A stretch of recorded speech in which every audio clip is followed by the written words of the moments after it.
Dame Kadi a aujourd'hui la cinquantaine, mais il y a encore quelques années, alors qu'elle avait à peine la vingtaine, elle a été mariée à un homme beaucoup plus âgé qu'elle.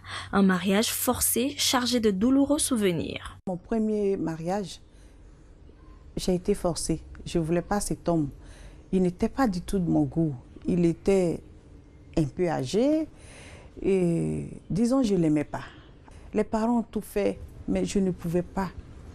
Il n'y avait pas ce petit truc-là. Et quand je le voyais, ça m'énervait. J'allais à l'école. Je me suis transformée en rebelle parce que j'ai quitté la maison. Pour ça, je n'ai pas pu faire des autres études. Cet homme-là, je ne l'ai jamais aimé. Devant la caméra que je dis mon premier mariage, ça dans mon cœur, je ne le considère pas comme un premier mariage. Je considère ça comme un ire, mais je souffre encore dans mon cœur. Ce mariage forcé n'a pas tenu toutes ses promesses. Un an après, Dame Kadi s'est résolue à quitter ce mari qu'elle n'aimait pas. L'amour n'était pas au rendez-vous. Depuis, elle a refait sa vie et maintenant, elle est mariée à l'homme de son cœur. En clair, elle a rencontré enfin le grand amour. Aujourd'hui, je me suis mariée en fonction de mon choix. Plus de 20 ans de cela, mon choix a été porté sur mon époux. On s'aimait. Voilà, il m'aimait et je l'aimais. Ça, c'était très important pour moi, l'amour. Il n'était pas millionnaire, mais il travaillait. Et puis, il est gentil et drôle. Voilà mes critères pour pouvoir choisir un homme. Faire le choix de son conjoint ou de sa conjointe n'est pas toujours aisé. On se pose mille et une questions. Par exemple, comment être sûr qu'on fait le bon choix? Comment savoir que c'est lui ou c'est elle? J'ai porté ça en prière pendant 14 semaines pour demander à Dieu de me donner une épouse avec qui je vais véritablement faire sa volonté. Donc je voulais une femme douce, et, un peu en chair, ça c'est côté forme. Maintenant, j'ai voulu quand même qu'elle me comprenne et qu'à la maison j'ai la paix. Et je pense que mes prières ont été exaucées parce que ça fait aujourd'hui près de 23 ans que nous sommes ensemble. Donc, en tout cas, tout se passe bien. Pour mon choix, c'est parce qu'il a été sincère quand je lui ai posé la question de savoir. Donc ça m'a plu. Et de deux, il s'est présenté à ma famille. Ça aussi, j'ai trouvé que c'est vraiment quelqu'un de honnête et correct. Et tout de suite, j'ai commencé à avoir les sentiments pour lui.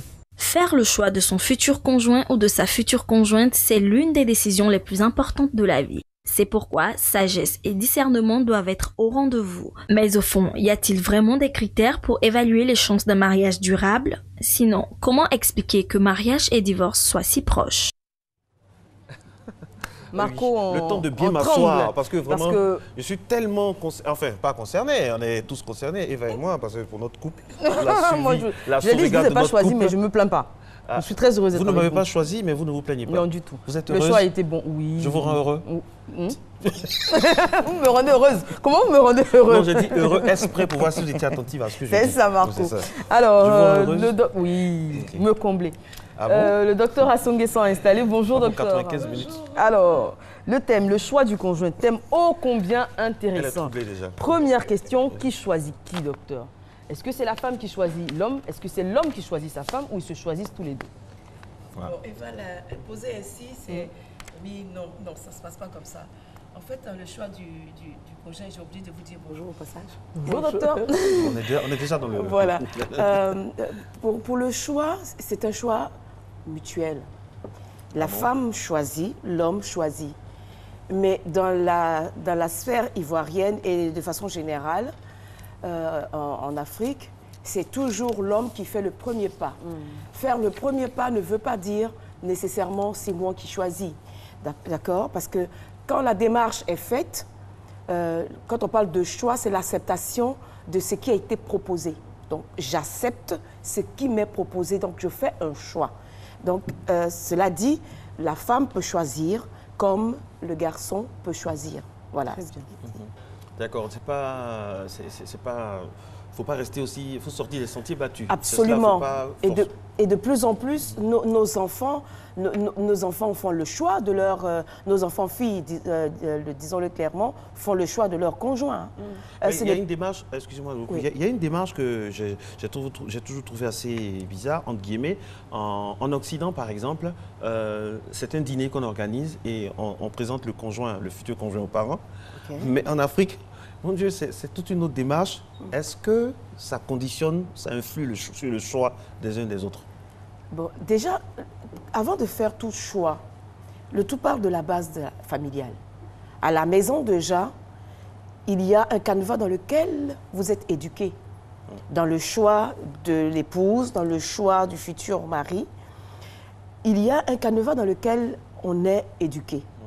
Et ce canevas-là nous impose ou nous inculque un certain nombre de critères déjà, qu'on peut accepter ou qu'on peut ne pas accepter selon la façon dont la personnalité s'est construite. Autour de quoi elle s'est construite. Son moi intérieur s'est construit comment.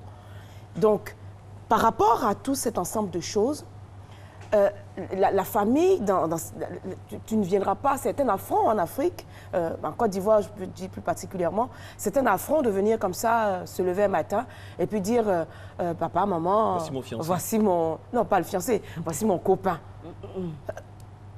Ce n'est pas dans les habitudes éducatives en Côte d'Ivoire, du moins dans la grande majorité. Il y a des familles dans lesquelles où c'est tout à fait aisé. On voit le jeune homme ou la jeune fille venir très souvent à la maison, parfois accompagné, noyé dans